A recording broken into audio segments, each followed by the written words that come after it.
Hello dear students, आज के इस लेक्चर के अंदर हम न्यूक्लिक एसिड्स टॉपिक को कंटिन्यू करने वाले हैं। लास्ट लेक्चर के अंदर हमने डिस्कस किया था न्यूक्लियोटाइड्स। न्यूक्लियोटाइड्स का स्ट्रक्चर क्या होता है, उसके अंदर हमने 3 कंपोनेंट्स पढ़े। आज के इस लेक्चर के अंदर हम उसी का कंटिन्यूएशन करते हैं।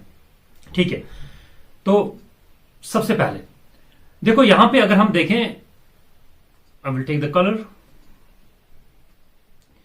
ये पहला न्यूक्लियोटाइड है, so this is the first nucleotide. Okay, nucleotide किन किन चीजों का बना होता है? एक बेस होगा, देखो जी ये एक बेस है। एक शुगर होगा, ये शुगर है, ये वाला जो है ये शुगर है। और फॉस्फेट, ये फॉस्फेट है। ठीक है, तो ये 3 चीजें एक न्यूक्लियोटाइड को बनाते हैं। अब हम ये समझने वाले हैं कि 2 न्यूक्लियोटाइड्स आपस में जुड़ते कैसे हैं और उनके दरमियान कौन सा बॉन्ड बनता है।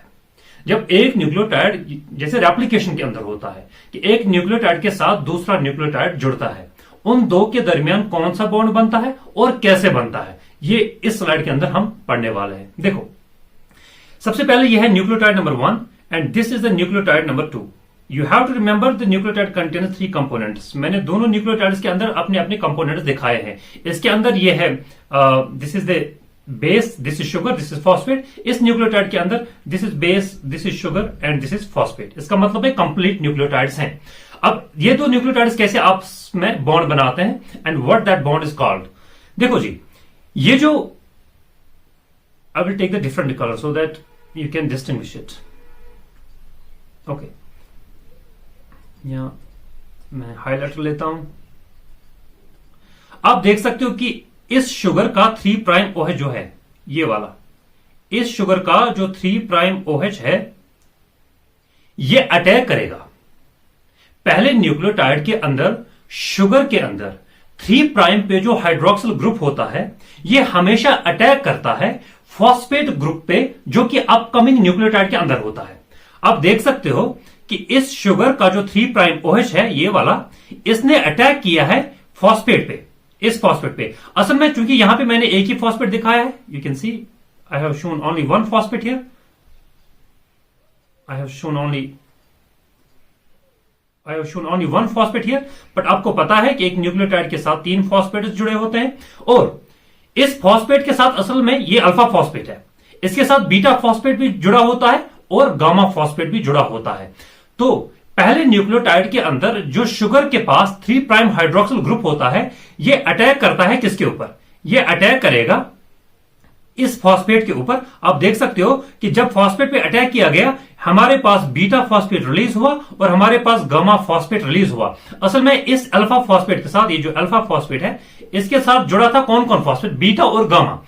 और पहले न्यूक्लियोटाइड के 3' हाइड्रोक्सिल ग्रुप ने अल्फा और बीटा फॉस्फेट के दरमियान जो बॉन्ड होता है, फॉस्फोएस्टर बॉन्ड, ठीक है जी, फॉस्फोएस्टर बॉन्ड, वो उसने तोड़ा और वहां से रिलीज हुआ beta phosphate and gamma phosphate.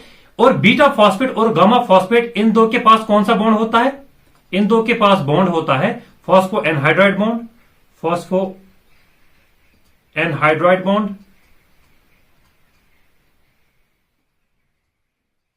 Phospho anhydride bond. और ये phospho anhydride bond, this is energy rich bond, energy rich bond, this is energy rich bond. Okay, now इसका मतलब है 3' हाइड्रोक्सिल ग्रुप, जो कि शुगर का पार्ट है, वो अटैक करता है एडजेसेंट यानी अपकमिंग न्यूक्लियोटाइड के फॉस्फेट के ऊपर, और वहां से 2 फॉस्फेट्स को रिलीज किया जाता है और 3' OH और 5' फॉस्फेट के दरमियान एक बॉन्ड बनता है, that is called as phosphodiester bond. आप इस स्लाइड में समझो यही कि बस इस 3' OH ने यहां पे अटैक किया, यहां पे 3' OH ने फॉस्फेट पे अटैक किया। ये 3 फॉस्फेट्स थे इन फर्स्ट प्लेस, और अटैक करने के बाद बीटा फॉस्फेट, ये वाला फॉस्फेट, और गामा फॉस्फेट ये रिलीज हो चुके हैं। और now this OH will form a phosphodiester bond with this alpha phosphate that I can show you here. आप देख सकते हो ये है फॉस्फोडाइस्टर बॉन्ड। इस 3' OH का, ये जो है 3' OH, यहां पे 3' OH था, इसने अटैक किया था नेक्स्ट न्यूक्लियोटाइड के फॉस्फेट पे यहां से बीटा फॉस्फेट और गामा फॉस्फेट रिलीज हो चुके हैं और यहां पे हमारे पास बन चुका है phosphodiester bond. So phosphodiester bond बन चुका है। This is the phosphodiester bond. So this bond is called as phosphodiester bond. Phosphodiester bond. So phosphodiester bond हमेशा 3' OH और अपकमिंग न्यूक्लियोटाइड के 5' फॉस्फेट के साथ इन दो के दरमियान फॉस्फोडाइस्टर बॉन्ड बनता है और इस बॉन्ड के फॉर्मेशन के दौरान बीटा और गामा फॉस्फेट रिलीज किए जाते हैं जिनके अंदर फॉस्फो एंड हाइड्राइड बॉन्ड होता है क्योंकि हमने वो तोड़े, वो हमने रिलीज कराए और वहां से हमें एनर्जी मिलती है। That energy drives the formation of this phosphodiester bond. I hope this is clear to you. अब आपको एक और बात समझनी है। जब दो न्यूक्लियोटाइड्स आपस में जुड़ जाते हैं, वाया ए फॉस्फोडाइस्टर बॉन्ड, उस टाइम पे कितना नेट चार्ज रहता है आप देख सकते हो। इस न्यूक्लियोटाइड और इस न्यूक्लियोटाइड के दरमियान जो फॉस्फोडाइस्टर बॉन्ड है इसके ऊपर है -1 नेगेटिव चार्ज। ये है -1, एक सेकंड, ये है -1 नेगेटिव चार्ज।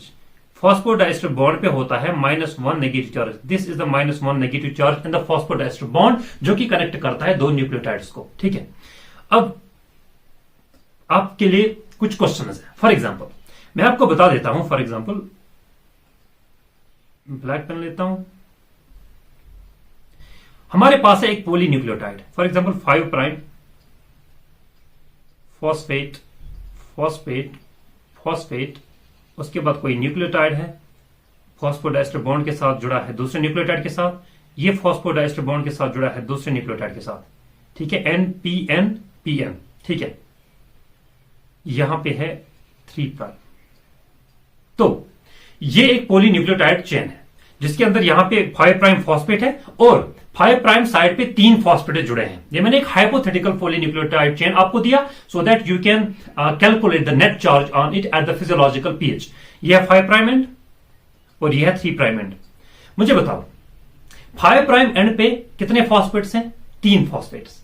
कल के लेक्चर के अंदर मैंने आपको बताया था जब 3 फॉस्फेट जुड़े होते हैं, जैसे मैंने ATP का एग्जांपल लिया था, एडिनोसिन ट्राइफॉस्फेट का, उसके ऊपर मैंने नेट चार्ज कितना बताया था, कितना होता है जब एक न्यूक्लियोसाइड के साथ 3 फॉस्फेट जुड़ते हैं, -4 नेट चार्ज रहता है, जो कि मैंने सही डिटेल में एक्सप्लेन किया है पिछले वाले लेक्चर के अंदर। इसका मतलब है ये 3 फॉस्फेट ये कंट्रीब्यूट करेंगे, they will contribute -4 net charge, they will contribute -4 net charge. उसके बाद जितने भी न्यूक्लियोटाइड्स हैं, जो बीच वाले न्यूक्लियोटाइड्स हैं, पहला वाला न्यूक्लियोटाइड एंड का होता है, एक्सट्रीम का होता है, जहां पे 3 फॉस्फेट जुड़े हैं और 3 फॉस्फेट कंट्रीब्यूट करते हैं -4 नेट चार्ज। उसके बाद आप देख सकते हो यहां पे इस फॉस्फेट और इस न्यूक्लियोटाइड और इस न्यूक्लियोटाइड के दरमियान एक फॉस्फोडाइस्टर बॉन्ड है। फिर इस न्यूक्लियोटाइड और इस न्यूक्लियोटाइड के दरमियान ये फॉस्फेट जोड़ता है इनको, इन्हें फॉस्फोडाइस्टर बॉन्ड है। ठीक है, तो ये फॉस्फेट इस nucleotide, I will show it like this, यानी इस न्यूक्लियोटाइड और इस न्यूक्लियोटाइड के दरमियान कौन सा है? फॉस्फोडाइस्टर बॉन्ड P है। फिर इस न्यूक्लियोटाइड और इस न्यूक्लियोटाइड के दरमियान भी एक फॉस्फोडाइस्टर बॉन्ड है जो कि P से मैंने रिप्रेजेंट किया है। यह है फॉस्फोडाइस्टर बॉन्ड और यह है इन दो न्यूक्लियोटाइड्स के दरमियान फॉस्फोडाइस्टर बॉन्ड। और बीच में जब भी दो न्यूक्लियोटाइड्स आपस में जुड़ जाते हैं, उन दो को जोड़ने का काम कौन करता है? एक फॉस्फेट ग्रुप जो कि फॉस्फोडाइस्टर बॉन्ड कहलाता है। और उस फॉस्फेट पे नेट चार्ज क्या होता है, जो कि मैंने लास्ट स्लाइड में आपको दिखाया। ये मैंने बोला अभी कि यहां पे -1 नेट चार्ज होता है। ये है -1, ये है -1। I will erase this, I think it got disappeared, so I will show it with red color. this यहां पे है -1 नेट चार्ज। जब दो न्यूक्लियोटाइड्स बीच में होते हैं, उन दो को जोड़ने का काम करता है एक फॉस्फोडाइस्टर बॉन्ड, वहां पे एक फॉस्फेट ग्रुप होता है, उसके ऊपर नेट चार्ज -1 का होता है। जब भी दो न्यूक्लियोटाइड्स के बीच में कोई फॉस्फेट होगा in between the nucleotide chain, polynucleotide chain, वहां पे वो कंट्रीब्यूट करता है -1 negative charge. So we'll come back to this. So this phosphate will contribute -1. This phosphate will also contribute -1. Total कितना net charge at physiological pH, physiological pH का मतलब होता है एट पीएच 7, ठीक है। तो फिजियोलॉजिकल पीएच पे नेट चार्ज कितना होगा इस पॉलीन्यूक्लियोटाइड चेन पे, ये हो गया -4, -5, -6। इसका मतलब है -6 will be the net charge on this polynucleotide chain at physiological pH, at physiological pH. और एक क्वेश्चन है, फॉर एग्जांपल मैं आपको बता दूं कि एक पॉलीन्यूक्लियोटाइड चेन है, 5 प्राइम है, यह है 5 प्राइम, फिर फॉस्फेट है, फिर गुवानिन है। इस वक्त मैं न्यूक्लियोटाइड का नाम भी दे रहा हूं, गुवानिन। पिछले वाले एग्जांपल के अंदर मैंने बस एन लिखा था, नहीं न्यूक्लियोटाइड, यहां पे मैं नाम भी लिख रहा हूं कि गुवानिन, उसके बाद है फॉस्फेट, उसके बाद है एडेनिन, उसके बाद है फॉस्फेट, उसके बाद है थायमिन, उसके बाद है फॉस्फेट, उसके बाद है साइटोसिन, ये है 3 प्राइम एंड। इस पॉलीन्यूक्लियोटाइड चेन के अंदर नेट चार्ज कितना रहेगा, पहले आप इस वीडियो को पॉज करना और कमेंट सेक्शन में हमें या मुझे आप इसका नेट चार्ज लिख के देना, so that I would come to know कि आपको ये समझ में आया कि नहीं। Now I will show you कि कितना नेट चार्ज रहेगा इस पॉलीन्यूक्लियोटाइड चेन के ऊपर। देखो यहां पे सबसे पहले 5 प्राइम एंड पे ये जो फॉस्फेट है, जो एंड का फॉस्फेट होता है, एंड वाला, वो कितना कंट्रीब्यूट करता है नेट चार्ज को, -2, क्योंकि कल मैंने बताया था एडेनोसिन मोनोफॉस्फेट, उसके ऊपर कितना चार्ज होता है, -2। एडेनोसिन डाइफॉस्फेट, उसके ऊपर कितना चार्ज होता है, -3। एडेनोसिन ट्राइफॉस्फेट, उसके ऊपर कितना चार्ज होता है, -4। लेकिन ये आपको हमेशा याद रखना है कि ये एप्लीकेबल होता है 5 प्राइम एंड पे। 5 प्राइम एंड पे अगर एक फॉस्फेट होता है, -2 चार्ज कंट्रीब्यूट करेगा। 5 प्राइम एंड पे अगर 2 फॉस्फेट्स है, -3 चार्ज कंट्रीब्यूट करेंगे। 5 प्राइम एंड पे अगर 3 फॉस्फेट्स होते हैं तो -4 चार्ज नेट चार्ज कंट्रीब्यूट करते हैं। फिर बीच में जितने भी न्यूक्लियोटाइड्स होते हैं, उन 2 न्यूक्लियोटाइड्स के दरमियान जो फॉस्फोडाइस्टर बॉन्ड होता है, जिसके अंदर एक फॉस्फेट ग्रुप होता है, बीच में हमेशा वो कंट्रीब्यूट करता है -1, चाहे कुछ भी हो। लेकिन एंड पे 5 प्राइम एंड पे आपको ये चीज ध्यान में रखनी है। 3 phosphate -4 charge, 2 phosphate -3 charge, 1 phosphate -2, बाकी इन बिटवीन हमेशा -1 ही कंट्रीब्यूट किया जाएगा। तो 5 प्राइम एंड पे कितने फॉस्फेट है, 1 फॉस्फेट, ये कितना कंट्रीब्यूट करेगा, -2। उसके बाद चूंकि गुवानिन और एडेनिन के दरमियान ये फॉस्फेट है, ये बीच वाला है, ये कितना कंट्रीब्यूट करेगा, -1। फिर एडेनिन और थायमिन के दरमियान फॉस्फेट है, ये भी -1 कंट्रीब्यूट करेगा। थायमिन और साइटोसिन के दरमियान फॉस्फेट है, ये भी -1 कंट्रीब्यूट करेगा। 5 प्राइम एंड पे वो चीजें एप्लीकेबल है जो मैंने अभी डिस्कस की। बाकी 5 प्राइम के बाद जितने भी न्यूक्लियोटाइड्स आते हैं जो उनके दरमियान फॉस्फेट होता है, that will always contribute -1 charge. तो देखते हैं कि नेट कितना हुआ, net charge -2, -3, -4, -5 net charge at pH 7। ये 7 ही होता है फिजियोलॉजिकल pH। आई होप ये चीज आपको समझ में आई। अगर आपसे कभी पूछा जाता है कि किसी गिवन पॉलीन्यूक्लियोटाइड चेन पे हमें चार्ज कैलकुलेट करके दीजिए, तो आई होप कि आपको ये चीज समझ में आई होगी कि किस तरह, how exactly you have to go about finding out the net charge on a given polynucleotide chain. Okay, now ये हमने डिस्कस किया। अब हम डिस्कस करेंगे चरगाफ्स रूल। चरगाफ्स रूल ये एक इंपॉर्टेंट रूल है जिसके अंदर कुछ स्टेटमेंट्स दिए गए हैं और उन स्टेटमेंट्स को हम पढ़ने की कोशिश करते हैं। सबसे पहले मैंने, चूंकि 1-2 रूल्स जो है, 2-3 रूल्स जो इसके इंपॉर्टेंट रूल्स हैं, वो मैंने स्लाइड पे ऑलरेडी डाले हुए हैं, लेकिन हम इनको थोड़ा बहुत समझने की कोशिश करते हैं। सबसे पहले चरगाफ का first rule, base composition of DNA varies from species to species. Base composition of DNA varies from species to species. इसका मतलब क्या हुआ कि किसी एक स्पीशीज के अंदर बेस कंपोजिशन एक हो सकती है और दूसरी स्पीशीज के अंदर बेस कंपोजिशन दूसरी हो सकती है। इसका मतलब क्या हुआ, फॉर एग्जांपल इसी को मैं थोड़ा इलॉबरेट करता हूं। ओके, फॉर एग्जांपल इकोलाई के अंदर देखा गया है, इकोलाई के अंदर देखा गया है AT/GC, इसका रेशियो 0.97 देखा गया है, और ह्यूमन्स के अंदर AT/GC 1.53 देखा गया है। इससे आपको क्या कंक्लूजन मिला? अगर आप ह्यूमन्स की बात करो, if you talk of humans, ये ह्यूमन्स की बात है, 1.53 है AT और GC का, और 0.97 है, इकोलाई के अंदर 80/GC ratio. It means humans के अंदर 80 बेस पेयर्स ज्यादा पाए जाते हैं एज कंपेयर टू जीसी, और इकोलाई के अंदर 80 बेस पेयर्स कम पाए जाते हैं एज कंपेयर टू जीसी। यही तो इसका मतलब हुआ। It means this base composition it can vary from species to species. यही मतलब हुआ स्टेटमेंट नंबर फर्स्ट का। Next statement, DNA isolated from different tissues of the same species have the same base composition. For example, मेरे अंदर हम लेते हैं liver का एक सेल, और उसके न्यूक्लियस के अंदर, लिवर के न्यूक्लियस के अंदर हम देखते हैं कि बेस कंपोजिशन क्या है। बेस कंपोजिशन क्या है? फॉर एग्जाम्पल, मेरे लिवर सेल के न्यूक्लियस के अंदर देखा गया कि 80/GC, फॉर एग्जाम्पल 80/GC 3 है या 0.3 है। तो फिर आप किडनी की एक सेल भी लो, लेकिन मेरी ही किडनी की सेल, और उसमें आप देखो कि उस किडनी के सेल के अंदर, न्यूक्लियस के अंदर 80/GC का रेशियो क्या होगा, वहां पे भी वही 0.3 होगा। ठीक है, इसका मतलब है एक ही स्पीशीज के अंदर डिफरेंट ऑर्गन्स या डिफरेंट पार्ट्स के अंदर बेस कंपोजिशन सेम रहती है।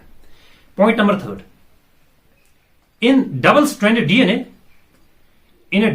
DNA, the number of guanine residues equal to number of cytosine, G is equal to C, and number of adenine residues equal to number of thymine residues. This is very important. मैं लिख लेता हूं इधर, that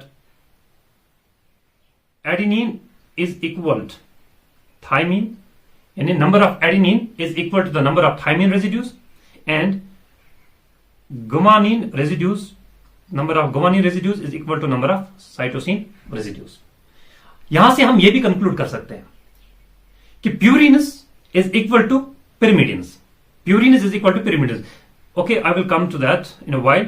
First of all, you just keep this in mind. I will just highlight that this is important. A is always equal to T and G is always equal to C. ये मैंने equality की बात की। बाकी ये भी हमें पता है कि A हमेशा थाइमिन के साथ 2 हाइड्रोजन बॉन्ड से जुड़ जाता है, और गुआनिन हमेशा साइटोसिन के साथ 3 हाइड्रोजन बॉन्ड से जुड़ जाता है। जो ऊपर मैंने लिखा ये इक्वलिटी का साइन है, इज इक्वल टू ये, लेकिन नीचे जो है ये hydrogen bonds. Adenine always pairs with 2 hydrogen bonds with the thymine, and the guanine always base pairs with the cytosine with 3 hydrogen bonds. ठीक है, नेक्स्ट पॉइंट, ये भी आपको याद रखना है। According to Chargaff, adenine plus guanine is equal to thymine plus cytosine. ये आपको याद रखनी है ये चीजें, क्योंकि इससे आपके क्वेश्चन सॉल्व होने वाले हैं। ठीक है, सो एडेनिन प्लस गुआनिन, मुझे बताओ एडेनिन और गुआनिन क्या होता है? ये दो तो प्यूरिन्स होते हैं ना, एडेनिन और गुआनिन प्यूरिन्स होते हैं। तो एडेनिन प्लस गुआनिन, इनको मैं लिख सकता हूं प्यूरिन्स, ये है प्यूरिन्स। ये किसके बराबर होते हैं? ये चरगॉफ ने कहा है, ये इक्वल होते हैं थाइमिन प्लस साइटोसिन के। थाइमिन और साइटोसिन क्या होते हैं? पिरिमिडिन्स। ये होते हैं पिरिमिडिन्स।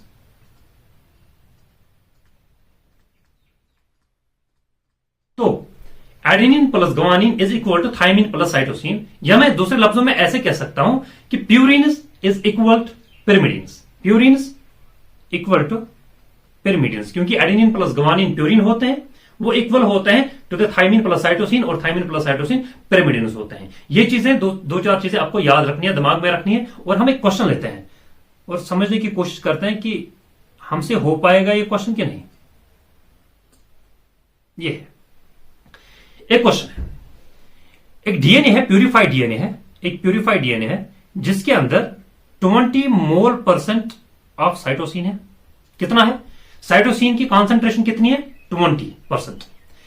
एज्यूम करो कि 4 प्रिंसिपल बेसिस प्रेजेंट है, क्योंकि बेसिस मॉडिफाइड बेसिस भी हो सकते हैं, लेकिन you have to assume here only 4 principal bases are present, क्योंकि डीएनए की बात की जा रही है।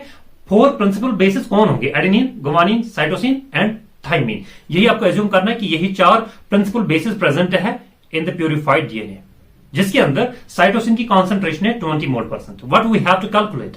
We have to calculate the approximate मोल% of purine residues in the DNA. हमें प्यूरिन रेजिड्यूज की मोल % कैलकुलेट करनी है। प्यूरिन्स का मतलब एडेनिन और गुआनिन, यानी एडेनिन प्लस गुवानिन, इनको मिला के जो हमें परसेंटेज मिलेगा वो हमें कैलकुलेट करना है। प्यूरिन के सामने मैं लिख देता हूं इधर, हमें एडेनिन प्लस गुवानिन का निकालना है, क्योंकि एडेनिन और गुवानिन ही प्यूरिन होता है। तो कैसे कैलकुलेट कर सकते हैं हम? सोल्यूशन देखते हैं। सबसे पहले साइटोसिन की कितनी कॉन्सेंट्रेशन दी गई है क्वेश्चन के अंदर? Cytosine it has been given, it is 20%, it is 20%। हमें पता है cytosine always equals guanine residues. यहां देखो, तभी मैंने बोला था you have to remember this, I will show once again. ये है साइटोसिन ऑलवेज, ये देखो यहां पे cytosine always equals guanine residues. So I can write down this, या सो साइटोसिन 20% है, क्योंकि साइटोसिन हमेशा किसके इक्वल होता है? गुवानिन के। इट मींस व्हिच इंप्लाइज गुवानिन भी 20% ही होगा, 20% ही होगा। नाउ हमें पता है एडेनिन प्लस गुवानिन यानी purines plus pyrimidines, purines plus pyrimidines, pyrimidine कौन कौन है? थायमिन प्लस साइटोसिन, ये इक्वल होता है 1 लिखो या 100% लिखो। अगर 1 लिखोगे तो तब आपको फ्रैक्शनल में रिजल्ट आएगा, अगर 100% लिखोगे तब आपको अगर 100% में आपको एट द एंड रिजल्ट मिलता है दैट विल लाइक 50%। अगर मान लो रिजल्ट आता है 20%, 60%, अगर 1 लेते हो इक्वल टू 1 तब 0.5 आएगा, 0.3, 0.4 ऐसे अकॉर्डिंगली आएगा। तो 1 लो या 100% लो, एक ही बात है। तो हमें यह पता है कि purines plus pyrimidines that equals 1, that equals 1। अब हमें क्वेश्चन के अंदर क्या दिया गया है? एडेनिन, देखो ये है एडेनिन प्लस गुवानिन की कॉन्सेंट्रेशन कितनी है? 20%। यहां पे है ना गुवानिन की concentration 20%, adenine plus 20% plus thymine की कॉन्सेंट्रेशन दी गई है, थायमिन नहीं दी गई है, प्लस साइटोसिन की कॉन्सेंट्रेशन कितनी है? वो भी 20% है, इज इक्वल 1 और 100। चलो मैं 100 लेता हूं, ठीक है। उसके बाद इसको ऐसे ही रखो, एडेनिन प्लस 20। यहां पे थायमिन के बदले क्या मैं एडेनिन लिख सकता हूं? थायमिन के बदले क्या मैं एडेनिन लिख सकता हूं? बिल्कुल लिख सकता हूं। थायमिन क्या है? पिरिमिडिन। एडेनिन क्या है? Purine. Pyrimidine is equal to purine, यानी जहां पे प्यूरिन है वहां पे पिरिमिडिन लिख सकते हो, क्योंकि अभी पिछले वाले जहां पे मैंने चरगाफ रूल डिस्कस किया वहां पे मैंने बताया कि प्यूरिन इज इक्वल पिरिमिडिन। तो थायमिन एक पिरिमिडिन है, और थायमिन हमेशा किसके इक्वल होता है? एडेनिन के। और गुवानिन हमेशा किसके इक्वल होता है? साइटोसिन के। तो थायमिन के बदले हम एडेनिन लिख सकते हैं, बिल्कुल लिख सकते हैं एडेनिन, क्योंकि हमने अभी देखा कि थायमिन ऑलवेज इक्वल्स एडेनिन और गुवानिन ऑलवेज इक्वल्स साइटोसिन। तो थायमिन के बदले में एडेनिन लिख सकता हूं प्लस 20, यही है, इज इक्वल टू 100, ठीक है। तो यहां पे मैं लिख सकता हूं a प्लस ए, ये 2a हो जाएगा, इज इक्वल टू ये 100 है, 20 प्लस 20 40, इसको हम इधर लाते हैं, ये माइनस में आएगा। It means 2a is equal to 100 minus 40 means 60, 100 minus 40 means 60। It implies adenine is equal to 60 by 2, that's 30। लेकिन 30 क्या हमारा आंसर है? नहीं है हमारा आंसर। हमें निकालना क्या है? प्यूरिन, यानी एडेनिन प्लस गुवानिन मिला के हमें निकालना है। हमें प्यूरिन की कॉन्सेंट्रेशन निकालनी है, not only the adenine. Adenine की हमें कितनी मिली? 30, और हमें किस गुवानिन की भी साथ में निकालना है, तब जाके हम बोल सकते हैं कि हमने प्यूरिन की मोल कॉन्सेंट्रेशन, मोल परसेंटेज निकाली। तो एडेनिन का निकला 30 प्लस गुवानिन का ऑलरेडी पहले से ही हमें पता है 20, विच इंप्लाइज 30 प्लस इस गुवानिन का कितना है? इस गुवानिन का पहले दिया गया है 20%, 30 प्लस 20 50% मोल परसेंटेज। ये दो क्या है? प्यूरिनस। इसका मतलब है प्यूरिनस की मोल परसेंटेज 50% होगी। ऐसे आपको क्वेश्चन सॉल्व करने हैं, ठीक है। Now we'll be discussing the Watson Crick model, very important model. Watson and Crick ने कुछ हाइपोथेसिस दिए, कुछ स्टेटमेंट्स दिए, जिनको हम पढ़ने की कोशिश करते हैं। ये आपके सामने स्लाइड के ऊपर डायग्राम है, तो इस डायग्राम को हम समझने की कोशिश करते हैं कि कौन कौन सी चीजें इंपॉर्टेंट है और कौन कौन सी लिमिटेड चीजें आपको याद रखनी है अबाउट दिस डायग्राम। क्या क्या चीजें हैं देखते हैं। सबसे पहले वाटसन-क्रिक मॉडल के अंदर हमें यह पता चलता है कि जो डबल स्ट्रैंडेड डीएनए है, इसके अंदर 2 स्ट्रैंड्स होती है, डबल स्ट्रैंडेड डीएनए 2 स्ट्रैंड्स होगी, और एंटी पैरेलल होती है। दो स्ट्रैंड्स एंटी पैरेलल होती है। कैसे एंटी पैरेलल है, आप यहां देख सकते हो, ये स्ट्रैंड है, ये वाली स्ट्रैंड है 5 प्राइम टू, और ये let me use a highlighter. अगर मैं इस स्ट्रैंड की बात करूं, ये 5 प्राइम है, okay, so this is a 5 prime, यहां पे यहां तक लाइक दिस, और कहां पे एंड हुआ, 3 प्राइम पे। इसकी डायरेक्शन 5 प्राइम टू 3 प्राइम है। और इसका जो अपोजिट स्ट्रैंड है उसका देखते हैं, ये है 3 प्राइम से स्टार्ट हुआ है, और यहां कंटिन्यू चल के ये एंड होगा 5 प्राइम पे। तो आप देख सकते हो, ये 5 प्राइम से स्टार्ट हुआ, 3 प्राइम पे एंड हुआ, ये 3 प्राइम से स्टार्ट हुआ, 5 प्राइम पे एंड हुआ। सो दो स्ट्रैंड्स हैं जो कि अपोजिट है, एंटी पैरेलल इन नेचर है, ठीक है। तो ये स्टेटमेंट्स मैं अभी लिख लेता हूं, पहले आप समझने की कोशिश करो। सो फर्स्ट पॉइंट कि it consist of 2 anti parallel polynucleotide strands, और इसकी डायरेक्शन होती है राइट हैंडेड हेलिक्स, हेलिकल सेनस इसका होता है राइट हैंडेड, याद रखना। उसके बाद दूसरा पॉइंट, जो डायमीटर है डबल हेलिक्स का, जो डबल हेलिक्स का डायमीटर है वो कितना है। डायमीटर का मतलब ये है, let me erase this stuff,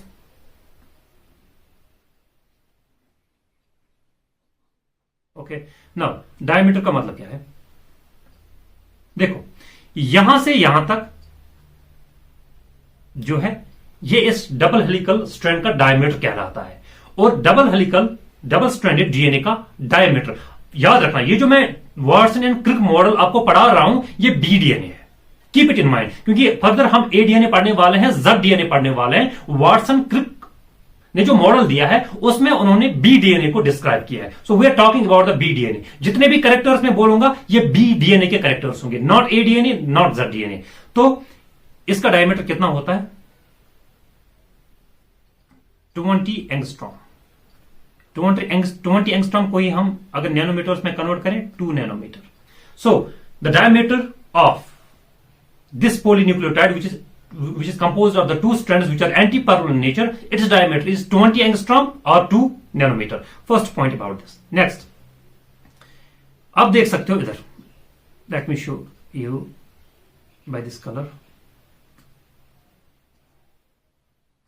यहां देखो, ये जो है, ये है शुगर फॉस्फेट बैकबोन। कौन, ये जो है ना, ये शुगर फॉस्फेट बैकबोन है। कंटिन्यूअसली जो भी आपको ये मोटा मोटा दिख रहा है, this is sugar phosphate backbone, this is sugar phosphate backbone, this is sugar phosphate backbone, यहां से भी this is sugar phosphate backbone. ऐसी अपोजिट स्ट्रैंड भी ये शुगर फॉस्फेट बैकबोन, यानी ये जो इस तरह है ना, जो वाइनेट स्ट्रक्चर है, ये असल में शुगर और फॉस्फेट्स का बना होता है। Sugar phosphate, sugar phosphate, sugar phosphate, तो इसी को हम बोलते हैं शुगर फॉस्फेट बैकबोन। आप देख सकते हो शुगर फॉस्फेट बैकबोन के अंदर, will use a different colour, okay, ये जो बेसिस है, जैसे फॉर एग्जाम्पल यहां पे साइटोसिन है, यहां पे will use a different colour, it's not visible, I will use this colour. यहां पे देखो, ये यहां मैं दिखाता हूं क्योंकि यहां पे बहुत इजी है समझना। ये जो बेस है यहां पे, ये जो बेस है यहां पे देखो जी, यहां पे थाइमिन है,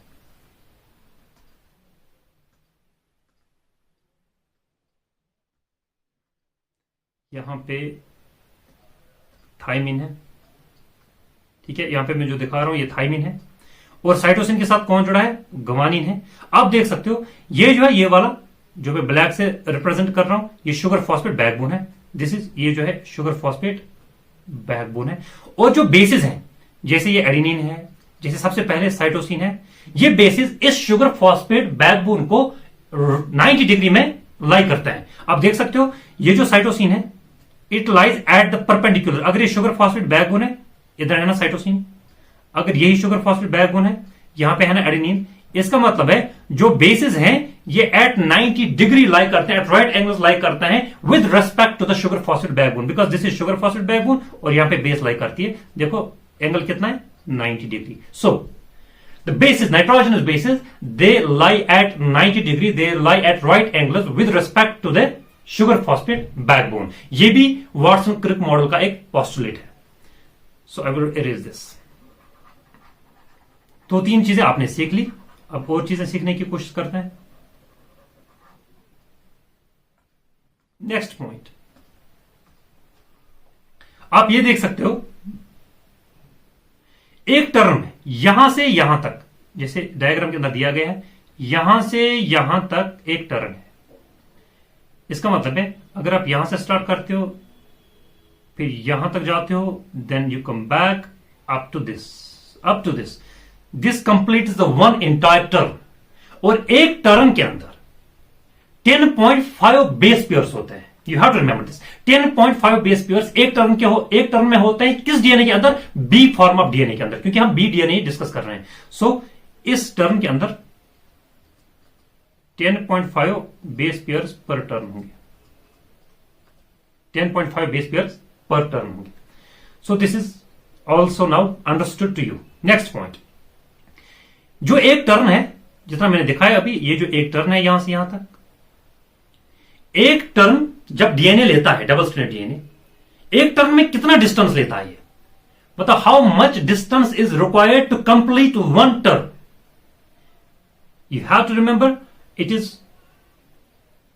34 एंगस्ट्रॉम। अगर एंगस्ट्रॉम को आपको नैनोमीटर में कन्वर्ट करना है, देन इट इज 34 एंगस्ट्रॉम को आप 3.4 नैनोमीटर भी लिख सकते हो। सो 34 एंगस्ट्रॉम और 3.4 nanometer, it is the distance which is required to complete the one turn. Next point, अब आप मुझे बताओ कि दो बेस पेयर्स के दरमियान कितना डिस्टेंस होगा। कैसे? जैसे फॉर एग्जांपल ये एक बेस पेयर है, आप यहां पे देखो, इस वाले डायग्राम में देखो, ये है मोनो एडेनिन, ये क्या है? ये थाइमिन है ना, एक बेस पेयर। फिर क्या है नीचे, इसके नीचे साइटोसिन, यहां पे क्या है? Guanine.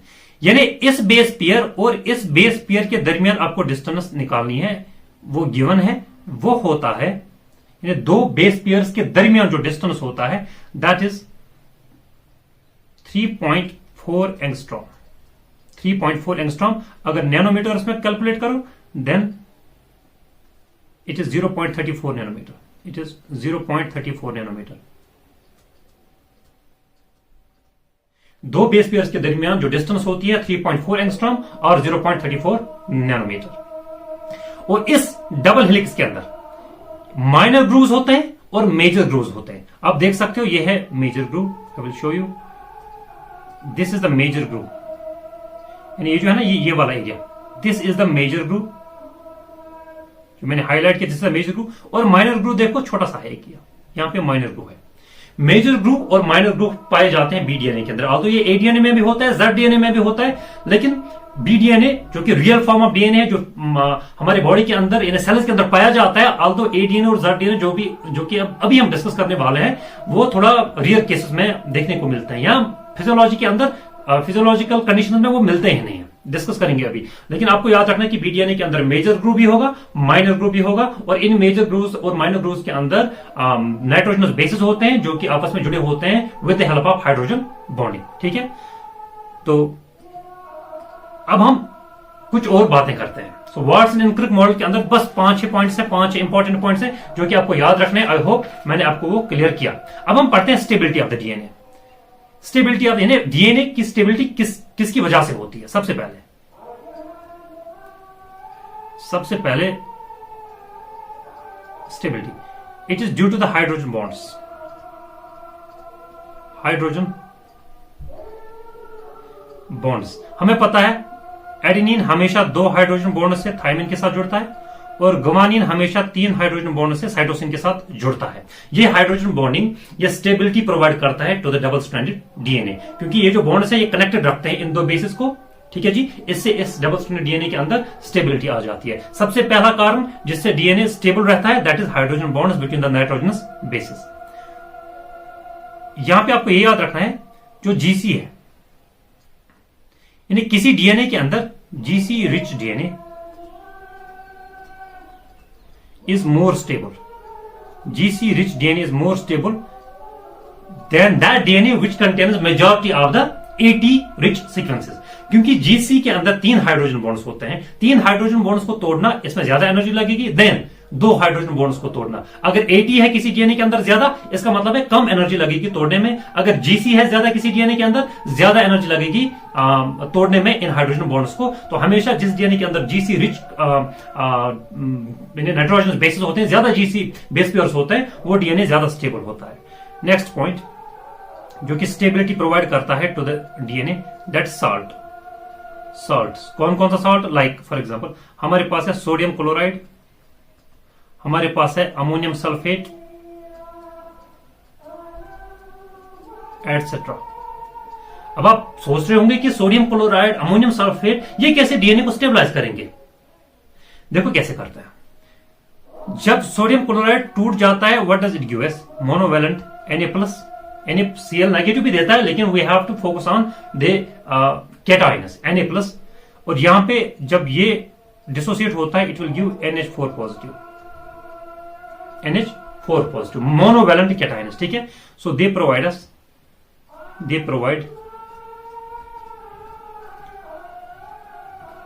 Monovalent cations, they provide monovalent cations, क्योंकि इसके ऊपर भी +1 चार्ज है, इसके ऊपर भी +1 चार्ज है। अब ये कैसे डीएनए को स्टेबलाइज करते हैं? हमें पता है, अगर ये डीएनए मान लो ये क्या होता है, ये होता है शुगर फॉस्फेट बैकबोन, ये है ना शुगर फॉस्फेट बैकबोन, ये मैंने शुगर फॉस्फेट बैकबोन दिखाया, और ये भी शुगर फॉस्फेट बैकबोन ही है,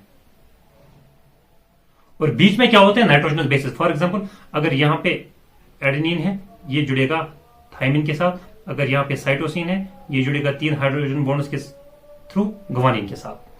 लेकिन शुगर फॉस्फेट बैकबोन में होता क्या है? फॉस्फेट, मान लो यहां पे फॉस्फेट है, ये माइनस चार्ज, क्योंकि फॉस्फेट के ऊपर -1 चार्ज होता है जब बीच की, अगर हम बीचों बीच की बात करें, अभी मैंने इससे पहले डिस्कस किया था, यहां पे भी माइनस चार्ज होगी, क्योंकि शुगर फॉस्फेट बैकबोन पे हमेशा -1 चार्ज स्कैटर्ड रहेगा, क्योंकि हर दो न्यूक्लियोटाइड्स के दरमियान फॉस्फेट होता है और वो कंट्रीब्यूट करता है -1 चार्ज। इधर भी -1 चार्ज होगा, इधर भी -1 चार्ज होगा, इधर भी -1 चार्ज होगा, इधर भी -1 चार्ज होगा। So everywhere you will find a -1 charge. अब कॉमन सी बात है, ये दो जो एडजेसेंट -1 चार्ज है, दोनों के ऊपर नेगेटिव चार्ज है, what they will cause? They will cause repulsion, they will cause repulsion.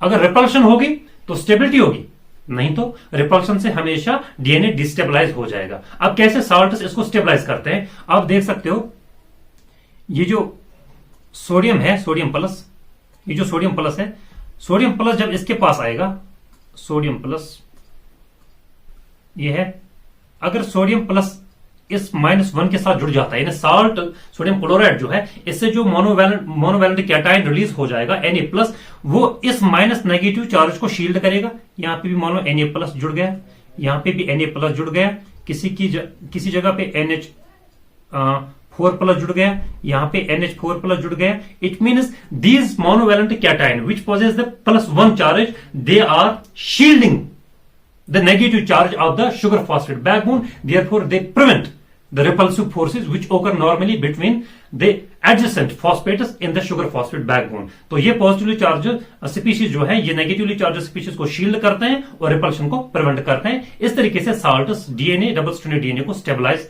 करते हैं। ऐसे है तीसरा एक फोर्स है जो कि स्टेबलाइज करेगा, that is base stacking interaction. Base stacking interaction, यानी एक बेस दूसरे बेस पे, फिर इसके ऊपर और एक बेस, ऐसे लाइक पाइलिंग करके ये बेसिस आपस में सही ढंग से इंटरेक्ट करते हैं, और इसी को हम बोलते हैं, क्योंकि स्टैक बनते हैं, एक बेस के ऊपर दूसरा बेस, उसके ऊपर तीसरा base, then fourth base, like that. It's called as base stacking interaction, and this also provides the stability to the DNA. So these are some of the reasons which can provide the stability to the DNA. Next, अब हमें यह पता है कि different forms of DNA, जो मैंने अभी पहले डिस्कस किया था कि हमारे पास बी डीएनए होता है, हमारे पास ए डीएनए होता है, और हमारे पास जेड डीएनए होता है। ठीक है, ये जो ए डीएनए हमारे पास मिलता है या जेड डीएनए मिलता है हमें, ये किन की वजह से होता है? It is actually due to the rotation of 7 different bonds. एक न्यूक्लियोटाइड के अंदर 7 डिफरेंट बॉन्ड्स रोटेट कर सकते हैं, और they can give rise to A DNA और जेड डीएनए। जैसे कौन कौन सा bond? Let me show you. देखो एक न्यूक्लियोटाइड है, हम देखते हैं कि किस किस बॉन्ड पे रोटेशन हो सकती है, and that can lead to the formation of A DNA और जेड डीएनए। क्योंकि बी डीएनए अभी तक हम पढ़ रहे थे। वाटसन क्रिक ने जो मॉडल दिया वो बी डीएनए का ही था, और जितने भी हमने कैरेक्टर्स अभी तक पढ़े वो बी डीएनए के कैरेक्टर्स थे। सबसे पहले हम देखते हैं कि किस न्यूक्लियोटाइड के अंदर कौन कौन से बॉन्ड्स रोटेट हो सकते हैं, that can give rise to A DNA और Z DNA.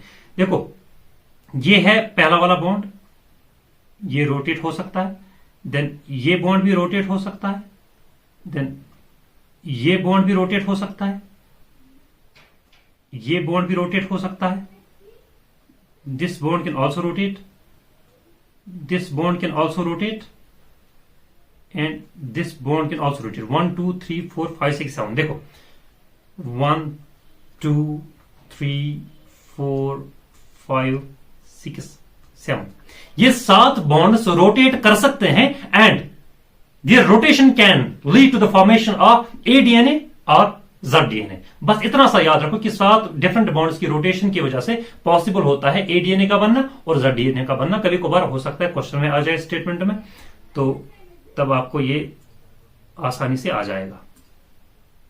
Now sugar packing, most important topic, सब टॉपिक मैं कह सकता हूं, जो कि पूछा जाता है सीएसआर एग्जाम के अंदर। Now what is sugar packing? हमें पता है शुगर कौन कौन सा होता है।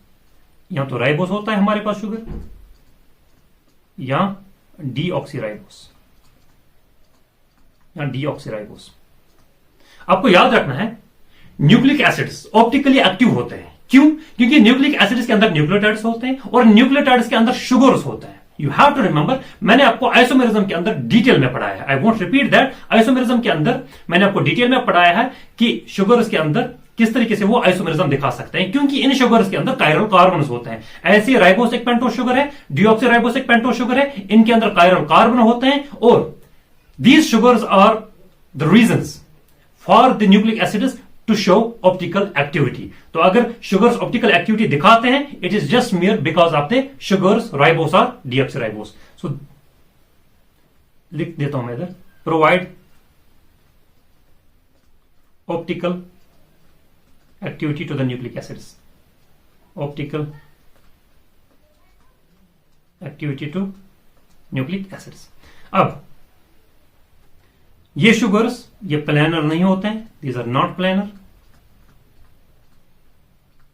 they adopt half chair conformation, they adopt half chair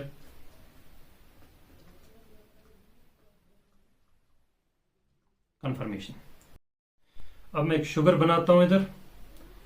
sugar कुछ ऐसा है,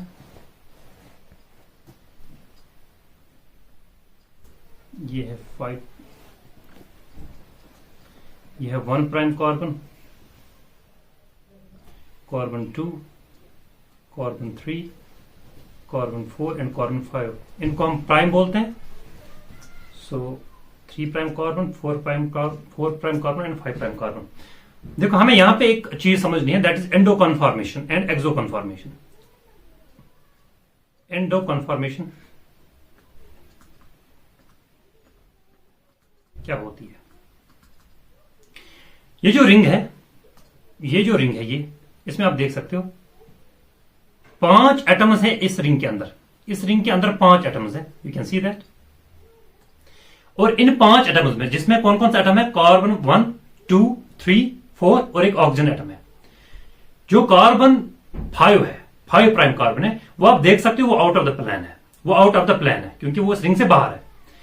कॉन्सेप्ट क्या है कि रिंग के अंदर जो 5 एटम्स हैं, इन 5 एटम्स में से 4 एटम्स इन द प्लेन होंगे और इन्हीं 5 एटम्स में से एक atom out of the plane जाएगा। और जो atom out of the plane जाएगा, फिर हमें यह देखना है the atom which goes out of the plane in the ring, if that atom lies in the direction of 5 prime carbon, then that's called as endo conformation. Or if the atom which goes out of the plane, if that lies in the direction opposite to that of 5 prime carbon, then that's called as exo conformation। मैं लिख देता हूं ये endo conformation क्या होता है।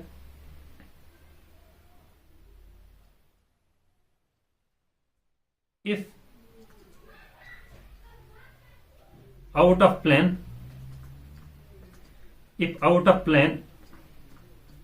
atom is on the same side of the ring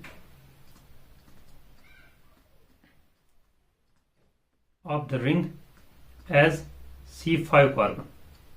यानी ring के अंदर जो 5 एटम्स हैं, अगर इनमें से एक एटम आउट ऑफ प्लेन जाता है और वो एटम फेस करता है टुवर्ड्स दैट डायरेक्शन जिस डायरेक्शन में 5 प्राइम कार्बन है। मान लो ये रिंग है, ये इसमें से 4 एटम्स इन द प्लेन है। मान लो एक एटम, दूसरा, थर्ड एटम, फोर्थ एटम, ये एक ही प्लेन पे लाई कर रहे हैं।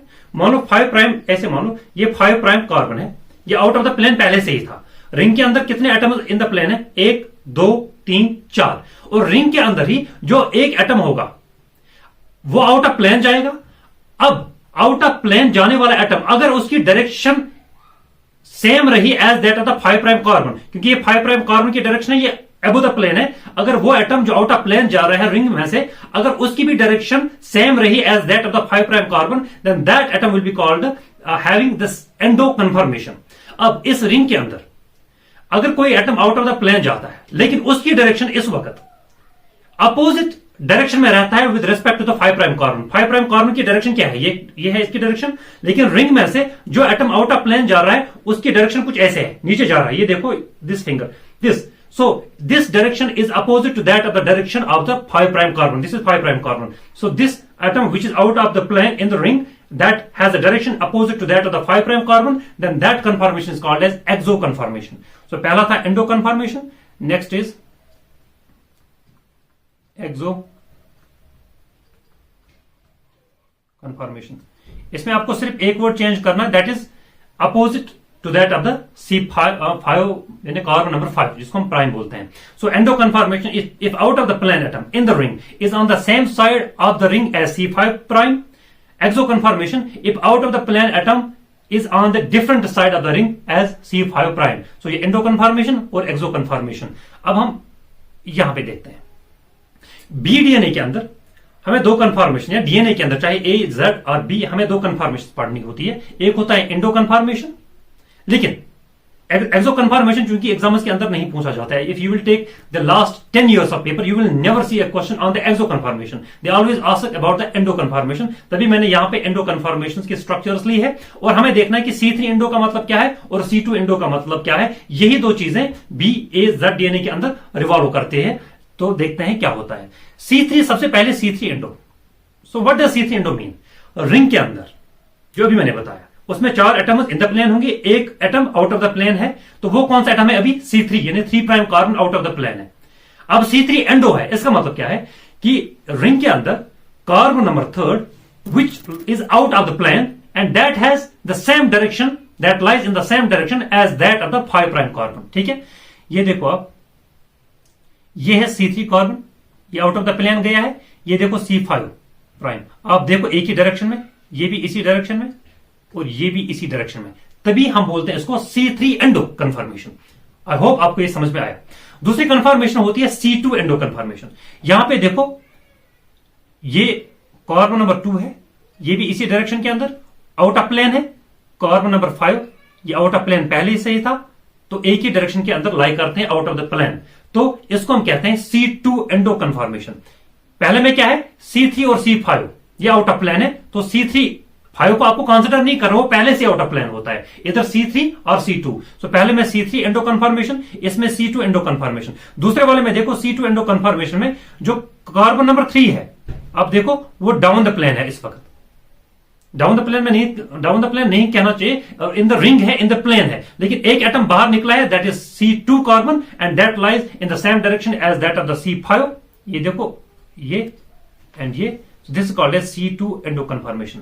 सो सिंपली आपको याद रखना है कि दो कन्फर्मेशन होती है ए बी जेड डीएनए के अंदर, या तो C2 एंडो होगा या C3 एंडो होगा। C2 एंडो होगा तो दूसरा वाला carbon out of the plane जाएगा and that will have the same direction as that of the C5 prime. And अगर C3 एंडो हुआ, इसका मतलब है रिंग के अंदर C3 carbon that will go out of the plane and that will have the same direction as that of the C5 prime carbon. I hope this concept is understood to you and this is called the sugar puckering. Now, अगर हम बीडीएनए की बात करें, क्योंकि बीडीएनए के बारे में मैंने 2-4 स्टेटमेंट्स या 2-4 बातें लिखी है, प्रॉपर्टीज लिखी है, तो ये मैंने ऑलरेडी आपको पढ़ाया है, क्योंकि जो भी अभी तक हम डिस्कस कर रहे थे मैंने बताया आपको कि हम बीडीएनए पढ़ रहे थे, वाटसन क्रिक मॉडल में भी हम बीडीएनए पढ़ते हैं, तो फिर भी जल्दी जल्दी हम देखने की कोशिश करेंगे कि क्या क्या पॉइंट्स हैं। सबसे पहले बीडीएनए के बारे में, two longitudinal polynucleotide strands coiled around a strong central axis, दो पॉलीन्यूक्लियोटाइड स्ट्रैंड्स होती है जो कि एक सेंट्रल एक्सिस के अराउंड वाइंड करते हैं। This is first point. Second point, right handed होता है, ये भी बताया मैंने। स्ट्रैंड्स और एंटी पैरेलल, ये भी बताया मैंने। B form of DNA, this is important, देखो बी फॉर्म ऑफ डीएनए के अंदर, ये याद रखना, this is very very important. B form of DNA has C2 endo कन्फॉर्मेशन। C2 एंडो, बी डीएनए के अंदर हमेशा जो कार्बन एटम रिंग से आउट ऑफ प्लेन जाता है वो होता है C2, और फिर उसकी डायरेक्शन सेम होती है as that of the carbon number 5, so it's called as endo. C2 endo conformation B DNA के अंदर पाई जाती है। अब हम बात करते हैं एडीएनए की, थोड़ा बहुत एडीएनए के बारे में पढ़ते हैं। देखो एडीएनए क्या होता है, हमारे पास बीडीएनए है, ओके, हमारे पास टेक द ब्लैक कलर, हमारे पास बीडीएनए है, ठीक है। बीडीएनए चूंकि नॉर्मली फिजियोलॉजिकल कंडीशंस पे आपको बीडीएनए नहीं मिलेगा, और ये rear in the rear case है। कैसे मिलता है हमें बीडीएनए, अगर आप कैसे मिलता है हमें एडीएनए, अगर आप बीडीएनए को बिल्कुल डिहाइड्रेटेड कंडीशन में रखते हो, यानी बिल्कुल वाटर की कमी होगी, और साल्ट की कॉन्सेंट्रेशन बहुत ज्यादा रखोगे, बहुत ज्यादा साल्ट कॉन्सेंट्रेशन, यानी साल्ट की कॉन्सेंट्रेशन बहुत ज्यादा और पानी की कॉन्सेंट्रेशन बहुत कम, ये कंडीशंस फिजियोलॉजिकल स्टेट पे नहीं मिलते कि आपको इतना ज्यादा साल्ट कहां मिलेगा एट द फिजियोलॉजिकल कंडीशन, तो और इतना पानी तो कम होता ही नहीं है एट द फिजियोलॉजिकल कंडीशन जितना चाहिए होता है फॉर द फॉर्मेशन ऑफ एडीएनए। लेकिन हमें अभी पढ़ना है तो देखते हैं, तो बीडीएनए को अगर आप डिहाइड्रेटेड कंडीशन में रखते हो और हाई साल्ट कॉन्सेंट्रेशन में रखते हो, so this B DNA gets converted into A DNA, it gets converted into A DNA. ADNA naturally it does not exist. You have to remember this. It does not naturally exist because बहुत tough होता है इतना salt concentration करना और इतना पानी को कम कराना। नेक्स्ट पॉइंट, लेकिन ADNA जैसा स्ट्रक्चर हमें मिलता है, like for example double helical, कई बार CSR के अंदर आया है, डबल हेलिकल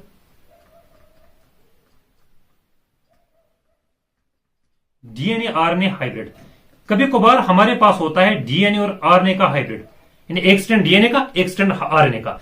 जब भी हमारे पास double helical DNA RNA hybrid होता है, डीएनए आरएनए हाइब्रिड या डबल स्ट्रैंडेड आरएनए, अगर आपके पास डबल स्ट्रैंडेड आरएनए है या डीएनए आरएनए का हाइब्रिड है, double helical DNA RNA hybrid, these two structures they adopt A like conformation. A like, not exact A like, ये question कई बार पूछा गया है। They adopt a like conformation of DNA। ये याद रखना कि double helical DNA RNA hybrid और डबल स्ट्रैंडेड आरएनए। एडीएनए भी राइट हैंडेड होता है, इसका हेलिकल सेक्वेंस भी राइट हैंडेड है, ठीक है। इसके अंदर पर टर्न, बीडीएनए में 10.5 बेसिस पर टर्न होते हैं, इसके अंदर 11 बेसिस पर टर्न होते हैं। और एडीएनए के अंदर शुगर पाकरिंग जो है, शुगर पाकरिंग के अंदर जो आपको याद रखना है वो है C3 एंडो। बीडीएनए के अंदर क्या था, C2 एंडो। एडीएनए के अंदर शुगर पकरिंग कैसी होती है, C3 एंडो, ठीक है। उसके बाद थोड़ा सा हम बात करेंगे ZDNA के बारे में। ZDNA कब मिलता है, देखो अगर बीडीएनए के अंदर किसी जगह आपको प्यूरिन पिरिमिडीन सीक्वेंस मिलते हैं एडजेसेंट, लाइक प्यूरिन फिर पिरिमिडीन, फिर प्यूरिन फिर pyrimidine, purine pyrimidine, purine pyrimidine, ऐसे क्लस्टर आपको अगर किसी जगह बीडीएनए में मिलता है तो उस जगह वो पैच ZDNA बन सकता है, ठीक है। If BDNA has alternate purine pyrimidine sequences and अगर इन दो या प्यूरिन या पिरिमिडीन इनमें से कोई मिथाइलेट हो जाता है, फॉर एग्जाम्पल ऐसे है cytosine guanine, cytosine guanine, cytosine guanine, cytosine क्या है पिरिमिडीन, गवानीन क्या है purine, cytosine guanine, cytosine guanine, cytosine guanine, ऐसे है सीक्वेंस, और फिर साइटोसिन के ऊपर मिथाइल ग्रुप है, तो ये पैच बीडीएनए का है लेकिन ये कन्वर्ट हो जाएगा इनटू ZDNA, तो इसी को हम बोलते हैं ZDNA। So I can write down if bDNA has alternate purine pyrimidine sequences and if they get methylated, it will result in the form of ZDNA. जैसे बेस्ट एग्जांपल है सीपीजी आइलैंड्स। सीपीजी आइलैंड्स प्रमोटर के अंदर भी पाए जाते हैं। सीपीजी islands है major बहुत सारी जगहों पे जीनोम के अंदर सीपीजी आइलैंड्स पाए जाते हैं। क्या होता है, साइटोसिन होता है, फिर फॉस्फोडाइस्टर बॉन्ड, फिर गवानिन, फिर phosphodiester bond cytosine, phosphodiester bond गवानिन, phosphodiester bond cytosine, phosphodiester bond गवानिन, ऐसे ये इसी को कहा जाता है सीपीजी island. This is the सीपीजी island. और इस सीपीजी आइलैंड के अंदर आप देख सकते हो ये साइटोसिन क्या है, पिरिमिडीन, गवानिन क्या है, प्यूरिन। साइटोसिन पिरिमिडीन, गवानिन प्यूरिन है ना, प्यूरिन पिरिमिडीन अल्टरनेट सीक्वेंसेस, और इन पे साइटोसिन के ऊपर मिथाइल ग्रुप जोड़ा जाता है। Cytosine gets methylated, cytosine gets methylated. देखो जी, यही तो ZDNA होता है। BDNA के अंदर अगर आपको अल्टरनेट प्यूरिन पिरिमिडीन सीक्वेंसेस मिलते हैं और उन पे मिथाइल ग्रुप अटैच किया जाता है, वही पैच ZDNA में कन्वर्ट हो जाता है। फिर इसके अपने प्रॉपर्टीज है ZDNA के अपने, जैसे कितने बेस पेयर्स होते हैं पर टर्न, कितना डायमीटर होता है, वो मैंने एक टेबल फॉर्म के अंदर आपके सामने बना के रखा है। तो ABZDNA है और ABZDNA के अंदर कुछ प्रॉपर्टीज है, जैसे हेलिकल सनस है, बेस पेयर्स पर टर्न है, डायमीटर है। देखते हैं कि क्या क्या डिफरेंस है। अगर ADNA की हेलिकल सनस की बात करें, I will take the black pen, we are about to conclude. This is right handed, BDNA is right handed, ZDNA is left handed. हो गया एक प्रॉपर्टी। ये आपको टेबल एज सच याद करना है।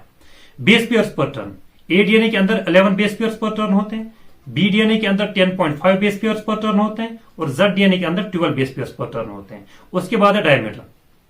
ADNA के अंदर 23 एंगस्ट्रॉम का डायमीटर होता है, BDNA के अंदर 20 एंगस्ट्रॉम का डायमीटर होता है, और ZDNA के अंदर 18 एंगस्ट्रॉम का डायमीटर होता है। उसके बाद शुगर पकिंग, ADNA के अंदर C3 एंडो होता है, BDNA के अंदर C2 एंडो होता है।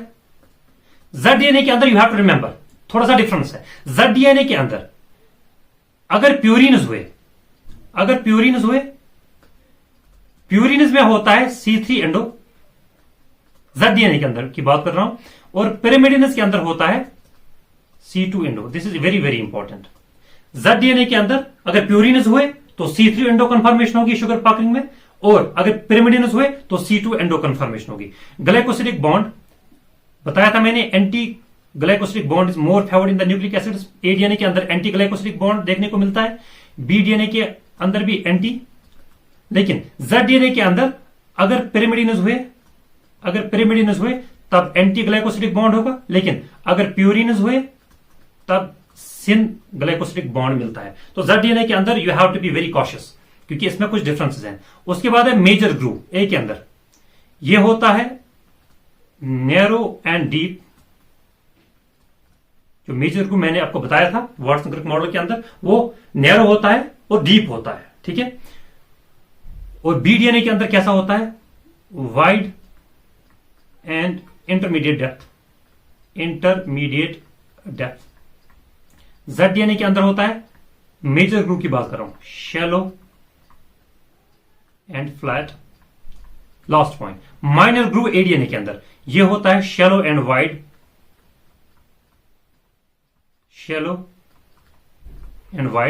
BDNA के अंदर होता है minor groove, narrow and intermediate depth, and ZDNA के अंदर होता है minor groove, deep and narrow. These are the important properties of the ABZDNA, और इन्हीं प्रॉपर्टीज के बारे में बार बार हर सीजन के अंदर क्वेश्चंस पूछे जाते हैं। इस तरीके से हमने न्यूक्लिक एसिड्स को डिटेल में कंप्लीट किया। आई होप, क्योंकि न्यूक्लिक एसिड्स के अंदर जो सब टॉपिक्स है जैसे शुगर पकड़ेंगे, ये थोड़ा सा टफ रहता है स्टूडेंट्स के लिए। आई होप कि मैंने सही ढंग से समझाया और आपको न्यूक्लिक एसिड्स के बारे में सही जानकारी मिली। एंड आई होप अब आप इसके प्रीवियस ईयर क्वेश्चन सॉल्व करेंगे एंड होपफुली आपसे वो सॉल्व हो पाएंगे। नाउ नेक्स्ट लेक्चर के अंदर कोई नया सा टॉपिक लेंगे। Till that video, take care of yourself, good bye.